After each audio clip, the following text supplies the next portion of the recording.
We have a really specific focus, helping high-performing leaders, just like all of you, do one thing: prepare for the future of work. I'm in it just to rewrite history, cause I'm in the mood to label us the leaders of the new school. You're never gonna meet anybody who has more vision, more enthusiasm, Mr. Seth Mattison.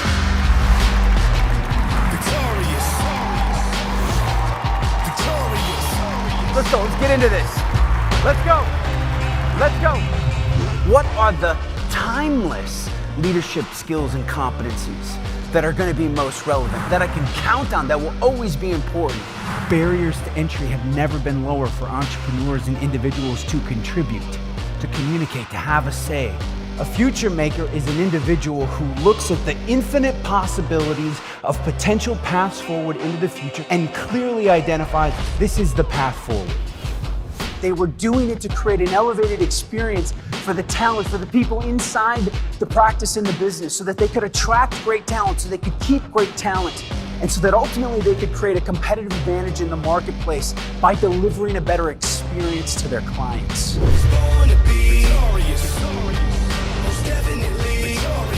The experience the brand creates for its customers, it mirrors the experience leaders create for their employees. Leadership is about influence and how power gets used. And is it tightly held, or is it distributed and allowed to flow so that you can ignite people in a culture around a movement? Fight to give that to your people. Fight to provide that for this community. Those that can give without expectation, they win the long game. And that's the only way we start to shift this ecosystem out of a mindset of scarcity and into a mindset of what? Abundance. It's not about liking people, you have to love people. Some of you are thinking, dude, I don't even really love my family that much. You're asking me to love my staff? I know you're thinking this. Yes, love. I was made for this. I'm telling you today, you can't be a leader unless you love people. This is a defining moment of change for you. So then the question arises, how do I transform into the next version of myself to lead us through this defining moment? Did I do one thing today to progress forward? How do I change fast enough? What are the new skills and competencies I have to be learning to stay relevant to this? We shape the future with our intention, our beliefs, and our mindsets. Because the decisions that you're making now are not just the decisions for yourselves. You're making impacts and leaving a mark on the land that will have legacy implications for decades, if not centuries to come.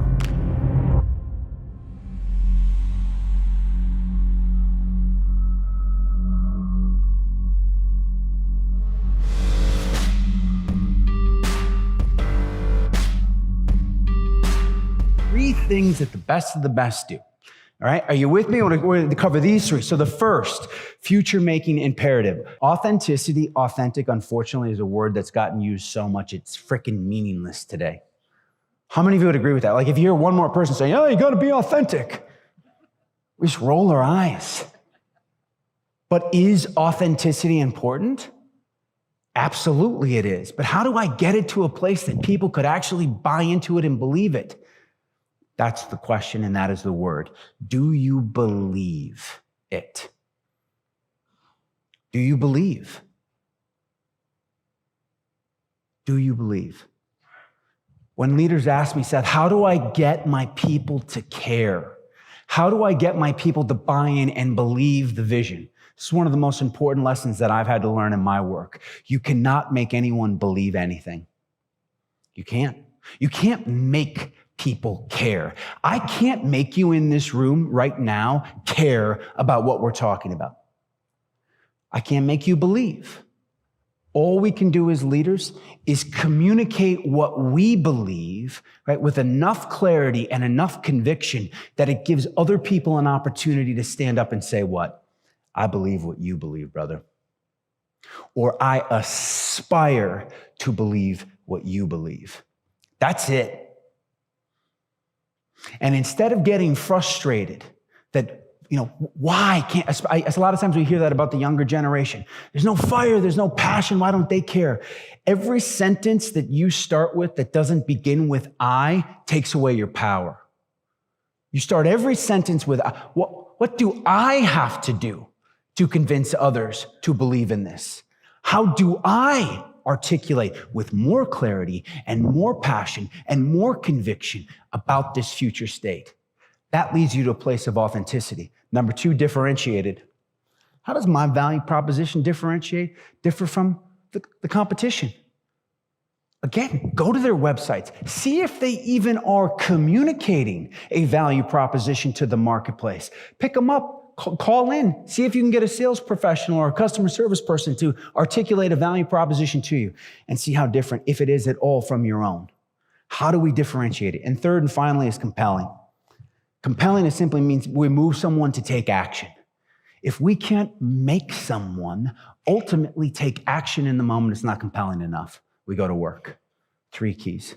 This is the second of the 3 future-making imperatives. The first, understanding the neuroscience of change, right? The second, harnessing the power of future casting, both with our vision internally as well as with our value proposition to the marketplace. For the owner-operators in the room for a second, just stop and think. What would it feel like in your organization, in your culture, if you looked around at your squad and every single person on the team could clearly communicate your vision for the organization and nail a value proposition that's strong and clear to the marketplace? What would that feel like for you? What would that do for us? What kind of momentum would that create for us? Right? That's where we start.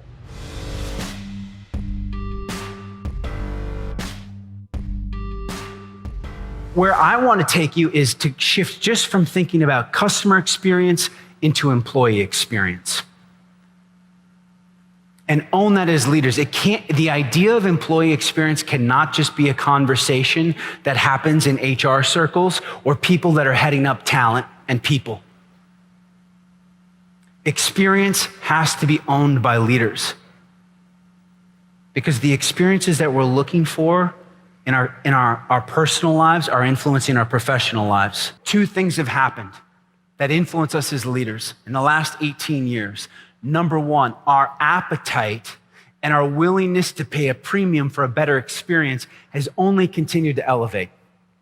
You think about what you're willing to pay a premium for today for a better experience. Give me an example. What's something you'll pay a premium for a better experience? Daycare, great example. What else? A flight. Better seat, upgrade. How about the reclining seat movie theater where they bring you the cocktails? Are you with me on this? I think this is one of the greatest inventions in the history of the world. Sign me up for this. If you haven't been, you haven't lived, right? Even though the chicken fingers are terrible, but just like the thought in the chair, right? I gladly paid 3x the ticket price. Our appetite has increased. But the other thing that's happened that impacts us as leaders as it relates to hierarchy and network over the last 20 years. You think back, it wasn't that long ago. Hierarchy sort of represents historical work. Work was a physical place that we could go to and work. And when you left work. And now you're in your personal life. And today, the lines between work and life, where are they? They even exist? The whole idea of work-life balance assumes that they're 2 separate things. It's all one. For most of us, what's the very first thing you do in the morning when you wake up? You roll over and what do? You turn the alarm off on your phone, and what's the very next button you hit? All right, let's not lie to each other. Remember, truth-telling culture. Facebook, Instagram, then email, right? Let's not lie. But still, it's like 5:30. I'm already plugged in. I haven't even left the bed yet. I'm already working. What's the last thing we do before we go to bed at night? Check in one more time, right? One more time. And just out of curiosity, I don't know if this exists in this culture, but a lot of our clients, they get caught up in playing the who can send the latest email game. Are you familiar with this game? It's like it's 9:45. All of a sudden, like Terry sends an email. You're like, damn, Terry, working late. What do? It's like 11:30 before you go to bed. You're like, boom, send one out right on top of her. Right? I have some clients, they are so sick. They set the auto delay responder to go out at like 3 a.m. So it looks, right, 3 a.m. pinging. And when we do that, what are we saying to the world? I'm still hustling, I'm still grinding. I heard somebody say, I'm better. I'm better. Maybe. It's all one thing. And so here's the point from an experience standpoint. Our life, work, personal, professional, it's all one thing, which means if your work experience sucks, your life sucks. You cannot separate. And so how we shape and articulate as leaders the experience people have has never mattered more.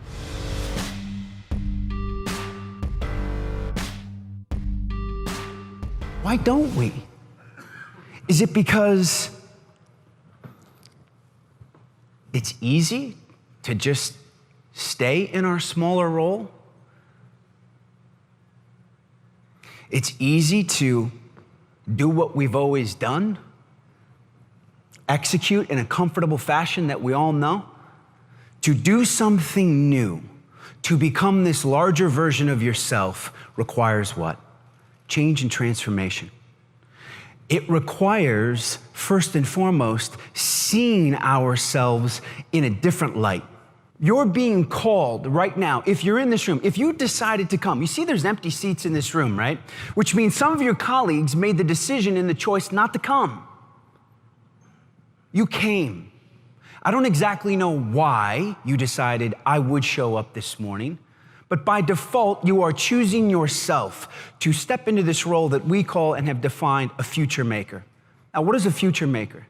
A future maker, as it says, is a person responsible for creating the future and inspiring others to do the same. We create the future. We are not bystanders. We are not on the sidelines. We are not victims. To challenge yourself to step into this larger, more expanded role.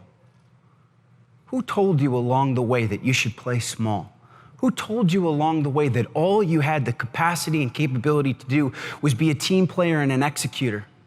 You can be that. You can execute flawlessly while simultaneously challenging and creating the future. You can do both. But if you're going to do that, we've got to have some understanding, a higher order knowledge and perspective as to how the world of work and leadership is evolving and changing.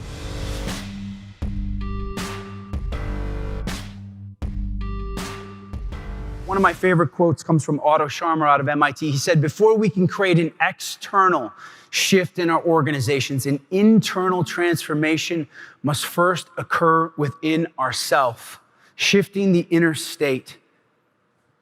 When I say shifting the inner state, what do we mean by that? It's about essentially connecting to something larger than yourself. And whatever you want to call that, God, source, the universe, your intuition or your imagination, your higher self, it's about accessing this deep, profound wisdom that lies within you, that no one outside of you can give you, that I can't give you, that only you have. Now, how does that manifest? What would be an example of that? Well, I was sitting backstage listening to the final comments on the panel. There was a lot of discussion around this idea of thinking about where you need to be in 10 years, right? In 10 years, who do we have to become to stay relevant? How do I close the gap? How do we collectively close the gap between where we are today and where we will be in 10 or 15 years? Here's the challenge. Here's how we end up staying stuck, myself included. And it plays out in how we make decisions. Because between here and in the next 10 years, it is going to be about decisions that we make.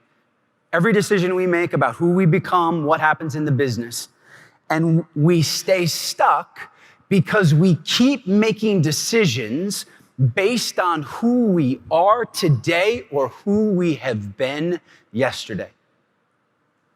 And when we keep making decisions based on who we are today, it prevents us from being able to grow into the future.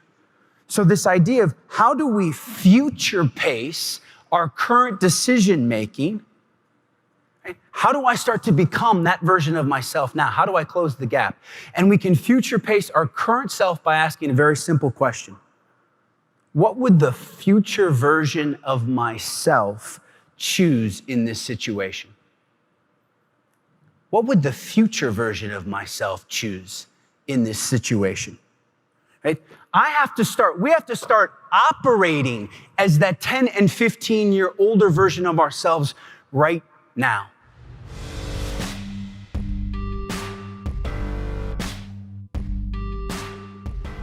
Six months ago, I was preparing for a huge event in my career, and I've got I don't know if you could call him a coach, concilier, therapist. If you cry to the person, I don't know if they're still considered your coach or a therapist, but let's just say that's what he is. And I only had 15 minutes with this room full of leaders, and he said, what's the one thing you want them to take away from that time with you? And I said, bottom line, if they only leave with one thing, I just want them to remember who they are. And he said to me without pause, he said, great, that's beautiful, Seth. Who are you? And I said, shit.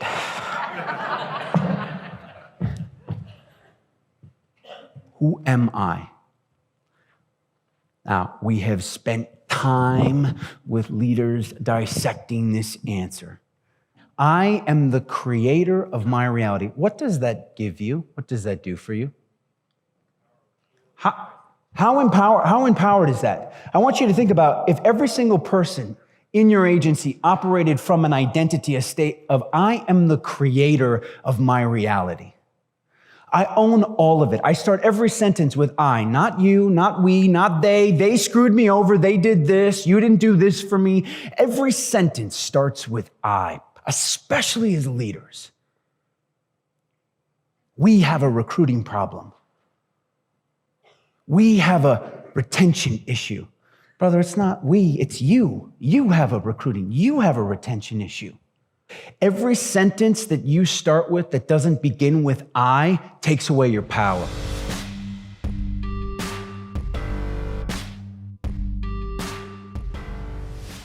Here's what I took away from this work, what I discovered, because it made me really evaluate my own values for our organization.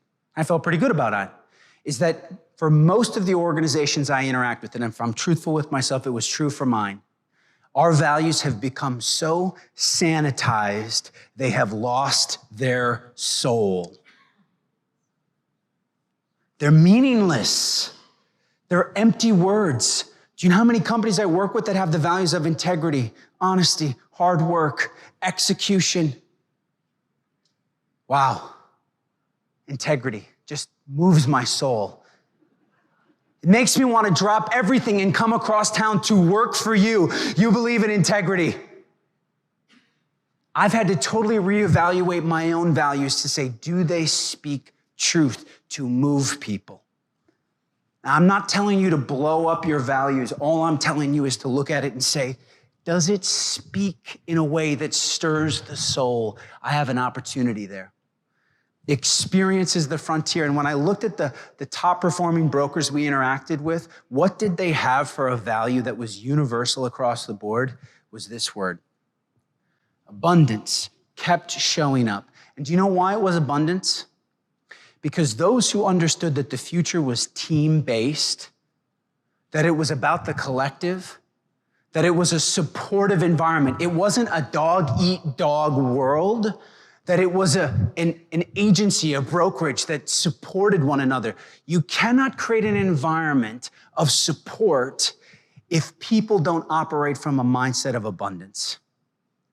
How do you create an environment where agents are willing to help each other, willing to pour into each other?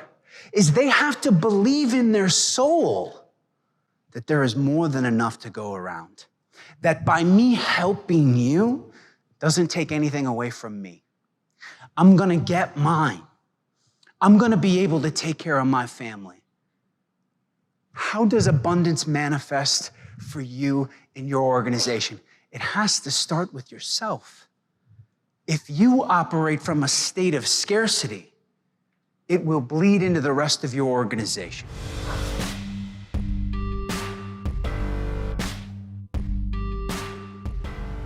I've gotten really good at accepting the minimum amount of freedom possible in this role. I don't even push against the edges anymore. But yet we'll come here and we're going to talk about something like deploying a disruptive mindset. Can you deploy a disruptive mindset if you don't feel free? Yes or no? No, absolutely not. And so we can just pretend like, hey, let's talk about really fun ways to be disruptive and innovative, but we're just lying to ourselves. I mean, we really are. If I don't feel personally free, and if I don't feel free, and please let this sink in. Gang, if you don't feel free as leaders, how in the world are you going to make your people feel free? Freedom is one of the most deeply held desires we have as human beings. We want to expand and grow, but we keep getting confined down into little boxes, and that little voice inside of our head, partially maybe to manage expectations. We don't want to feel disappointed anymore. It starts to become our new reality. It's like if someone asks you, how much joy would you like to have in your life? How much love, how much goodness would you like to have in your life? What should our answer be? All of it, a lot. That's a good answer, a lot, right? Like, I want all of it. Give me all the joy. Give me all the goodness. But we sort of pause and we say, well, you know what? I don't know because I've gotten really good at accepting the minimum amount of joy. The minimum amount of like a happiness and goodness. I've learned how to survive on that. Simple, powerful question to take back to your people. Right? We want to look for all of these really complex techniques and strategies for how to attract the next great generation of workers. And again, not just youth. Tell me all of the different tactics. How about just start with this? How do I inject more freedom into my teams as a leader? Because if I did that, do you know how fast that will reverberate throughout your organization and your industry? If you are a leader that helps people feel safe and free, you will never have a recruiting problem. Ever. Because you're tapping into one of our deepest human desires.